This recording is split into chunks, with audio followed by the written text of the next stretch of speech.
Assalamualaikum warahmatullahi wabarakatuh.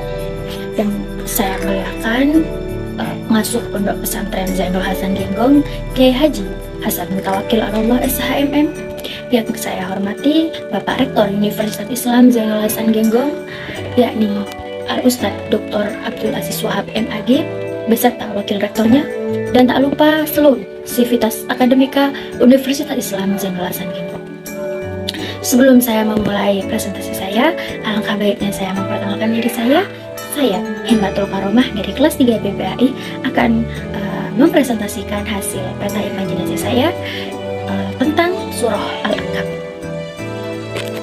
Baik, materi yang akan saya bahas kali ini, yang pertama tentang kenapa surah Al-Ankabut dinamai dengan surah Al-Ankabut. Yang kedua, pembahasan mengenai munasabah surah Al-Ankabut dengan surah sebelumnya. Kemudian yang ketiga mengenai kandungan surah Al-Ankabut. Dan yang terakhir tentang asbabun nuzul dari surah Al-Ankabut, yang tentunya surah Al-Ankabut ayat 2 sampai ayat 3. Saya membuat peta imajinasi ini mengutip dari kitab Tafsir Munir karangan Syekh Wabah Suhail. Sebelum saya membahas tentang sub-sub tema dari surah Al-Ankabut ini, saya akan membacakan surah Al-Ankabut ayat 2 dan 3. A'udzu billahi minasyaitonir rajim. Bismillahirrahmanirrahim. Ahasiban nasu ayyutraku ayyaqulu amanna wa hum la yuftanun.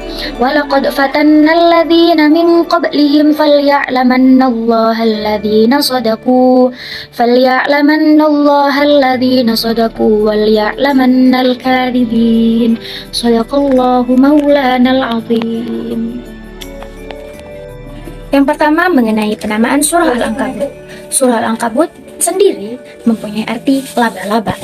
Surah ini dinamakan begitu karena Allah Subhanahu wa Ta'ala menyerupakan orang yang menjadikan berhala sebagai Tuhan dengan perumpamaan laba-laba yang membuat rumah yang lemah dan sangat ringan.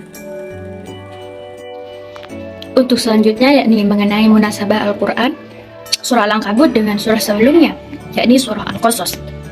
Surah ini menerapkan munasabah dengan ayat sebelumnya, yakni surah Al-Qasas. Dalam surah Al-Qasas tersebut, Allah Subhanahu wa Ta'ala menyebutkan kesombongan Fir'aun, sifat-sifat Fir'aun, sifat sewenang-wenangnya, dan tak lupa Allah pun menyebutkan tentang Qarun dan kezalimannya.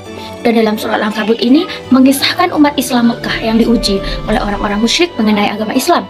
Demikian halnya ada ikatan antara dua surah dalam penentuan tujuan. Dalam Al-Qasas ada penjelasan mengenai akibat yang terpuji bagi orang-orang yang tawadu, sementara dalam surah ini ada penegasan akibat yang baik bagi orang mukmin lagi beramal soleh. Untuk selanjutnya yakni mengenai kandungan surah, yakni kandungan surah Al-Ankabut ayat 2 dan ayat 3 ini, berdasarkan ayat di atas dijelaskan bahwa setiap orang yang mengaku beriman tidak akan mencapai hakikat iman yang sebenarnya sebelum ia menempuh beberapa ujian. Dan surah ini juga bertujuan untuk mengetahui apakah mereka termasuk orang yang kokoh pendiriannya atau orang yang masih bimbang atau ragu sehingga iman mereka masih rapuh dan masih lemah.